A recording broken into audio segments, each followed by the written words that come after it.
Hey everybody, Jerome Maldonado.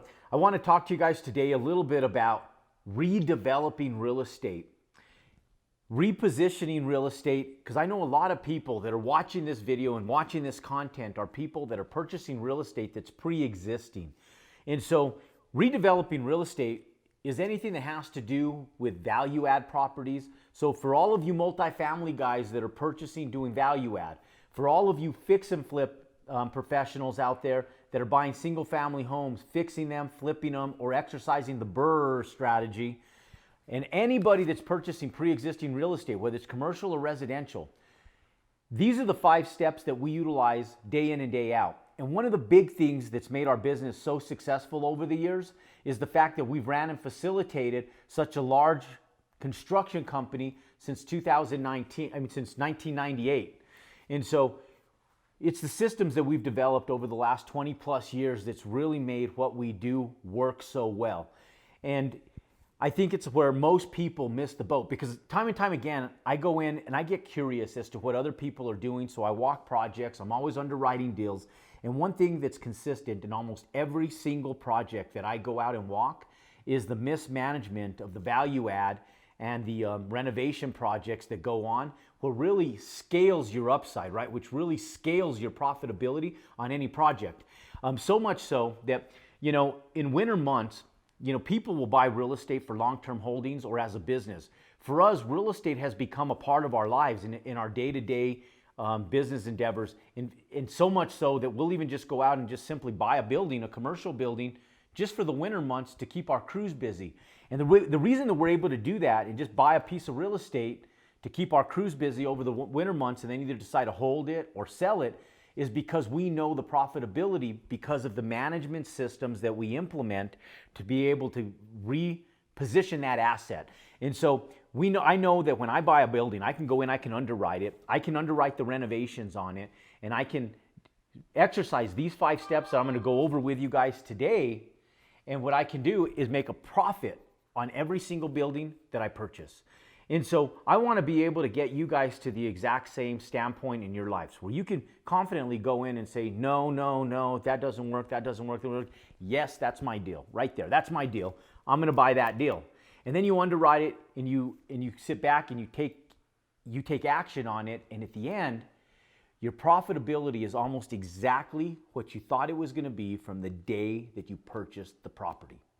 And so redeveloping real estate, I love this aspect of development because there is so much profitability and I can truly figure out almost to a T where my numbers are going to be if I exercise these 5 steps. And so what I do during my due diligence period, step number 1 is I assess my projects. And what I do during my assessment period is I look at the project and I say, okay, is there upside for me on this project? And so I look at the structure, the bones of the project, and I say, okay, how is the foundation? How is the roof? How are the main components of this project?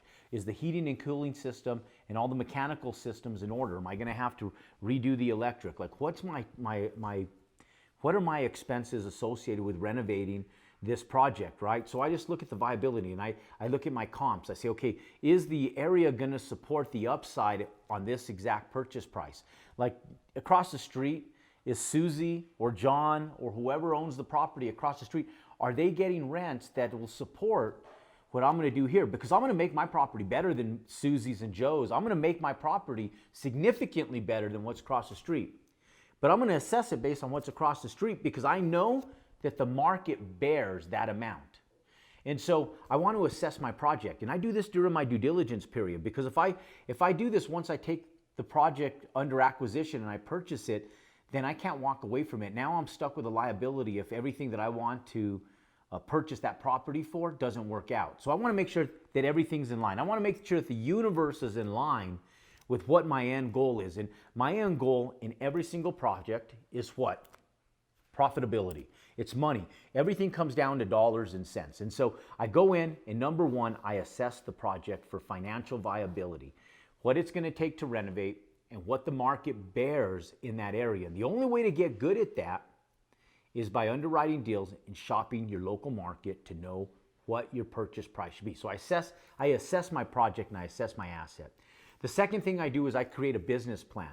And the business plan is super simple.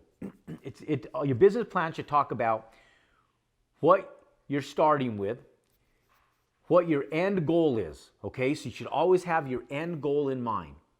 And then everything in between, how you're gonna get from where you are from purchase, from conception of that deal, to the resale or the stabilizing of that asset for rental income and cash flow, and everything in between. So you need a business plan, just like you would if you were gonna go out and start a bakery. What would you need? You need pots, you need pans, you need an oven, you need to make sure you're in compliance with your municipalities, all the same stuff. If you're gonna go start a barber shop, right, you need to make sure you have your license, you need to make sure you have your scissors, you need to make sure you have your clippers, you need to make sure you have all your stuff for perms and color and highlights and all that other stuff, right? Plus you need all the other tools, the chairs and everything else. So the same thing goes into real estate. When you go in and you write a business plan, you should sit down and write out all your key points of what needs to be done, the numbers, what things cost, where you need them to lease for, what the steps of events that you need to take to get from point A to point Z. And you need to have a business plan, because if you don't have a business plan going in, then how do you get from point A to point Z? You know, and that's the problem. Your business plan is your roadmap, and you can't get from LA to New York in a timely fashion without a roadmap. There's too many roads, there's too many highways, there's too many exits and off ramps and on ramps. You need a roadmap in anything you do in life. Now, can you get from LA to New York? Yeah, you can get there. It just depends the road you want to take. You know, there's a road to the end goal, but if you want to get there in a timely fashion and make it profitable, number 2 is super important. You need a business plan. You need to know the steps of action you need to take to get from point A to point Z. Number 3, you need a performance calendar.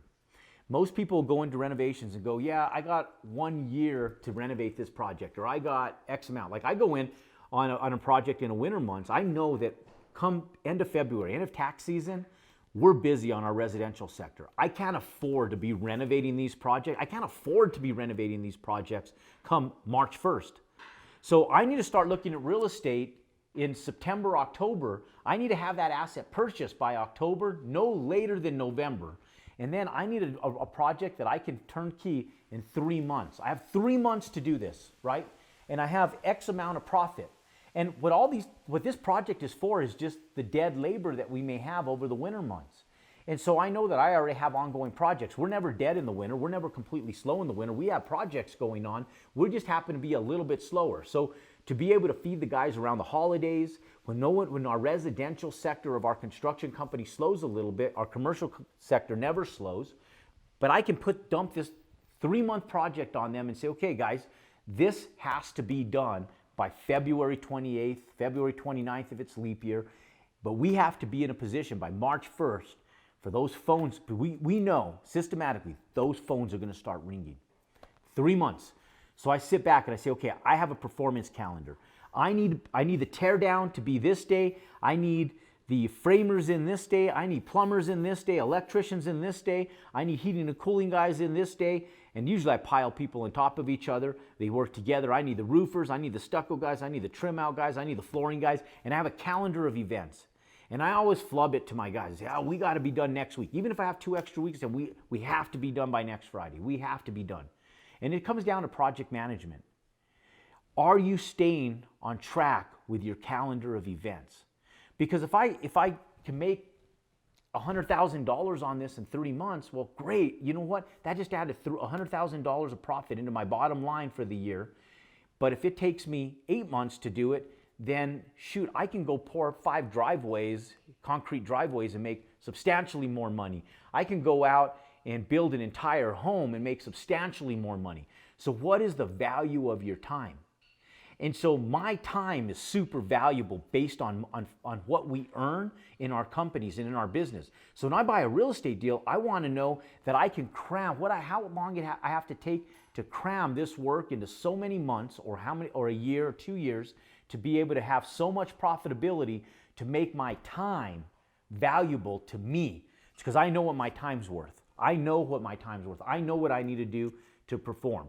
So understanding that, I go in there and I say, okay, my performance calendar is super important to be able to lay out the calendar of events, to be able to lay out everything from start to finish and be able to make sure I meet those expectations. Number 4, meeting of the minds. Okay, this is where most people put their calendar together. You can put all this stuff together. You can assess the project. You can put a business plan. You can have a performance calendar. But if that performance calendar is only your performance calendar, you don't share it with everybody else that's doing the work with you, all of that stuff in steps 1, 2, and 3 are absolutely worthless. Number 4 is super important. It's a meeting of the minds. This is where you get everybody together. You get your architects, your engineers, your plumbers, your framers. You get all of the people that are going to facilitate this work, your realtors, your brokers, everybody. And you don't have to pull them all together in one meeting. We do it when we do big commercial projects. They always have a meeting. That's a mandatory meeting for the general contractors, the subcontractors, anybody that's going to be facilitating work on that project. That's where I learned this from, is they have a meeting of the minds. They sit down, they set expectations for the project. They make sure that they have a Q&A session so that people can ask questions. Make sure the project is bid correctly. Make sure that they can get it done in the time frames that they're expecting to get it done. They set those expectations. So number 4 is super important because you have a meeting of the minds. You want to share your calendar with all your professionals that you're doing business with. All your contractors, your brokers, your architects, your engineers, your stagers, everybody that you're doing business with. You want to tell them, this is the day I need you. Put me on your calendar for this day, and then you follow up with them because no one takes calendar. No one takes scheduling in their calendar seriously. I've already learned this. If I call people a month in advance, you call them when they're supposed to come in, they're like, well, I never heard from you, so I took you off my calendar. So always make sure that you follow up with people to make sure that you're reinforcing the calendar of events, but you have to have a meeting of the minds and share your performance calendar, your business plan, and the assessment of your project with each and every person that's a part of your team to help you make that project successful. And number 5, implementation. It's time to go to work. It's time to implement the other 4 strategies and put this thing into practice so that you can make your projects profitable each and every time.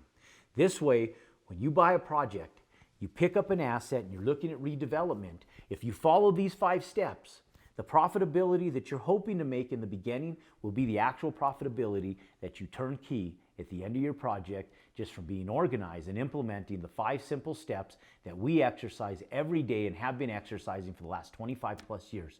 And ladies and gentlemen, that's how you go out and compound your success.